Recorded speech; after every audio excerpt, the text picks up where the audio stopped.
Suman kamuting kahoy. Halina't samahan niya ako dito sa ating step-by-step procedure. Let's do it! So ayan, tara. Samahan niya akong kumuha nitong dahon ng saging.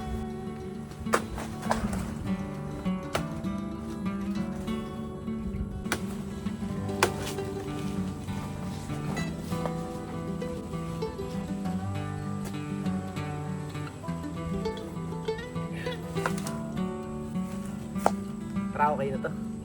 Kompleto na. At dito nga sinimulan ko nang ihiwalay yung dahon dun sa kanyang palapa.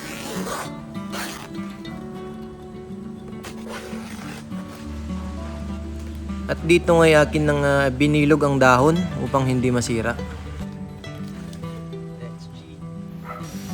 At pag uwi ng bahay ay dali-dali kong isinampay itong mga dahon upang kumunat at hindi agad masira. At ito nga atin ang binalatan ng kamoteng kahoy para sa ating gagamitin sa suman. Yan. At dito ngayon ugasan natin mabuti itong kamote. Yan. Hugasan natin. Ayan, at dito ngayon nahugasan natin mabuti. After hugasan mabuti, pwede na natin gadgarin. At sa pagkakataong ito ay nagadgad na nga natin ang ating kamote gamit ang aking makina. Ayan, nagawa dito sa scrap materials lang. Ayan. Ito yung panggadgad ko ng kamote. Ay, sarap. Palitan natin ang panyag. So, kailangan natin maggadgad ng niyog. At pagkapalit ko nga ng talim ay agad-agad ko ng kinudkod ng niyog. Oops, ayan, napiga na natin. Hindi papatik-tikin natin at papababay natin yung kasabot flour. Ganitong tubig para makuha natin yung kasabot flour. Ayan. Yung. So ito, ang dami ng kasabot flour. Yan na mga pangunahing sangkap sa ating gagawing kamoteng kahoy. So, lalagay na natin to. Kasabot flour, yung extract natin kanina dun sa iniwalay natin yung tubig. So ilalagay natin lahat to. 1 cup kakang gata. Gata ng nyog. So ayan, ito yung ginata natin kanina. Shake. Lapit mo rin.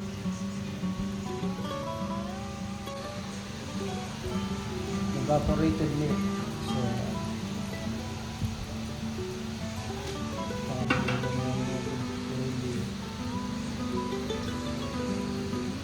condense.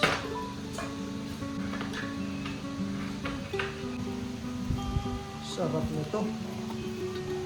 Lami. Yan natin ng 1/4 lang muna. Lang natin. Oops. Margarine. Hindi natin ito. Natin lang natin. So, yan. Natin.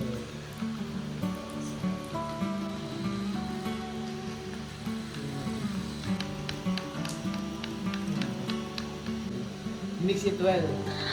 So, yun lang gagawin natin. Ulit sa... Pag na-mix na siya, doon na natin babalot sa baka yun. Ginawa kong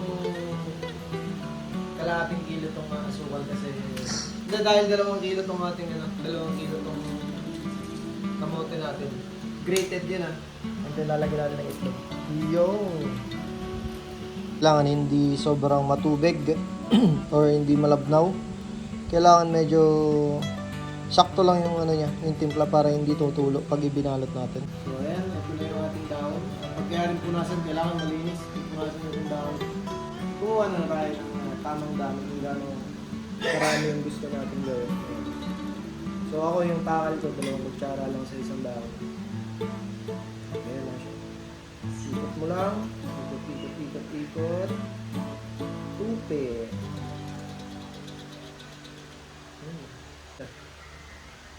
Suman na. So ayan, bago natin ilagay yung ating suman, kailangan meron tayo sa pin. Kasi masusunog yung ilalim nito. Dahil ang suman matagal lutuin.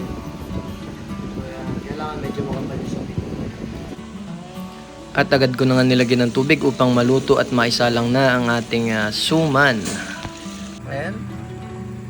At isalang nga natin ng... Eto na, after 1.5 hour ng ating paglalaga, luto na ang ating suman. Let's eat! So ito, luto na. Napakainit. Ay, yun na. Ay, yun na natin. Bago natin na sa mainit.